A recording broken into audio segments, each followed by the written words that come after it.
Hello, ladies and gentlemen. My name is Sinayo. Welcome to another AGLE 111 concept video. Today we'll be focusing on coherence and cohesion.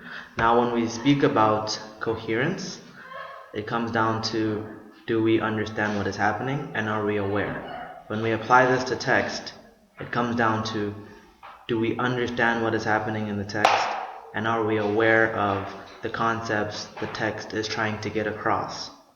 Now, when we talk about cohesion, we talk about how well do things link together, how well do they flow, how well do they gel. Another way to think about this could be, if we applied it to real life, you can think about maybe relationships. When they say something is a cohesive unit, there is usually strong chemistry and understanding. Therefore, in our sentences, in our essays, in our paragraphs, we're going to be looking at how well things link, how well they make sense together, and if they're in the correct order. Okay? We'll be starting with the first example, in which here we have 5 sentences. Now, if we had to put these sentences in correct order, the question is, how would it be done, as these sentences are scrambled? So now we read these 5 sentences. We can see that the main idea, the main concept, we have to ask ourselves, what is it? This is where coherence comes into play. We need to understand, what is the message trying to be put across? Now, if we go to sentence B, you see it says, so you've invented the next big something. It's revolutionary, it's cheap to make, and everyone will want to put it on the market. Now from here we can understand that the main concept, the main idea is there's a new idea. It's big. You want to do something with it. So here we either have your who or your what, which is the concept. Now next, if we continue, it says, but wait a minute, before you start production lines rolling, you've got to protect it from someone else who thinks your idea will make them a fortune. So now we started with our who and our what. We have a tool we can use for cohesion, which is logical connectors and linking terms, which we worked on previously. And now we have our how and our why. So this continues to progress and progress, okay? Now, if we go to the next sentence in order, our third sentence would be E, which says, the first thing we need to do before you start dreaming about the millions you can make, you have to protect it by patenting it. Now, we can see here this is the third sentence because we're starting a new chain of lists. So therefore, we can't have this sentence come after. Let's say, for instance, as the reason you patent your intention is to give the owner you the exclusive right to commercially exploit the invention for the life of the patent. That wouldn't be quite cohesive. It wouldn't make sense. Therefore, the correct order would, first we need to do something and then we state the reason why. And then finally, sentence C, which says, when you have finally patented your new masterpiece, you will be you'll be the only lucky one that will be able to benefit from it. Therefore, we have our finality in our order of chain of events, okay?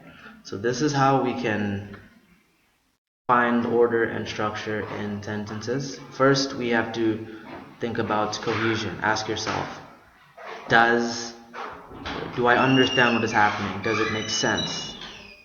Next, you have to say, am I aware? Am I aware of the message that is trying to be put through, how the message is trying to be put through? And then with cohesion, you have to ask, is it making sense? Is it gelling? Is it flowing? Is it easy to read? Or will my reader struggle? If your reader is struggling, then we need to add in the logical connectors. We need to make our sentences more legible and more relatable to each other, okay? So this is one example we did for scrambling just a simple paragraph and sentences in between. Now, if we move to paragraphs in which we have to unscramble them in an essay, it works a little bit different, okay? So we have 4 paragraphs here, as you can see, and we have to ask ourselves which paragraph would go first in an essay. Well, of these 3, the paragraph which would go first, we would start is with paragraph 3. The reason we would start paragraph 3 is because we see each paragraph speaks about elephants and what they do. However, paragraph 3 gives us a background. It logically and for cohesion purposes, it would not make sense to have our background paragraph in either the middle of the essay or at the end of the essay. We need to have a background in order to know what we are going to read about and how it pertains to the text. Next, we have our second paragraph, which is paragraph 2, and the reason is this: you can see at the end of in our first paragraph in order of succession, it does say that elephants are being pushed in smaller sanctuaries. This leads to overcrowding, habitat destruction. Paragraph 2 starts off by stating how this is being tackled by the elephants, by them being very versatile herbivores. So it connects to the next paragraph smoothly, and it keeps going and going. Now, paragraph 2 connects to paragraph 3 by showing how the elephants blend into their own ecosystem and which part they play. It starts off by saying they turn into food for birds, and then it speaks about the watering holes and cleanliness, and then the final paragraph speaks about, briefly at the end, their trunks, to which paragraph 4 completely transitions and discusses their trunk in detail.